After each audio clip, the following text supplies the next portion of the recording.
It comes down to two things if you want to retain people. They also both tie into attracting people. And the first is environment.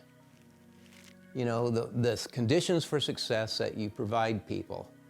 And what do people want?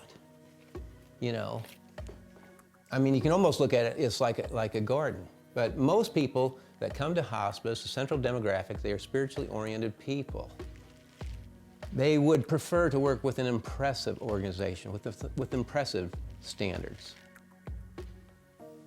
They would like to work for an inspiring person. So that atmosphere, and we talk so much about the 70 percentile, or the 70 percenter, I should say, that is the extraordinary clinical leader. It's being the number one thing that you focus on. Because if you have this profound person, this inspiring person, those teams tend to have very low turnover. And I can point to all kinds of them throughout, you know, the MBI's, you know, almost 27 years of doing this. And you will find in all the lowest turnover situations a profound, impressive person living an amazing life. I know that, and the problem with some best known patterns or practices is you go, oh my God. So I've got, if we have retention or turnover issues, I got to look at me as a leader. I got to look at all, or if I'm the CEO, I got to look at all of my different sites. I'll just say this, I have to get out the mirror. And I know you probably can't see this, but it says accountability. It also says, you know, your experience of life. But I got to take a look that every problem, every frustration that I have is coming from me. And the point that we get to accept accountability for our organization, where we own every number, we own every result,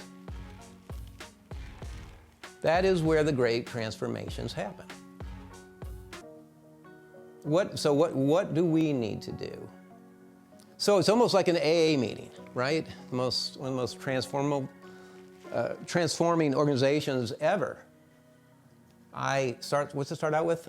The 12-step program, I am an alcoholic. Or in this, we have retention issues. We have issues or problems. Nobody responds to our ads, whatever. So we, rather than saying playing victim and saying, well, the external world, everybody's having a problem, all these weenie-isms. The challenge is to grow up and become that impressive organization with impressive leadership. And I'll just say this, it translates into two different forms of compensation. The atmospheric compensation of being surrounded with a bunch of winner people, not children, mature people that act like professionals and get it done, where there's a sense of growing and the sense of progress and positivity. That's what you want. Non-bureaucratic. And so the atmosphere, number one. The second is usually financial compensation. And there's tremendous things that can be done there.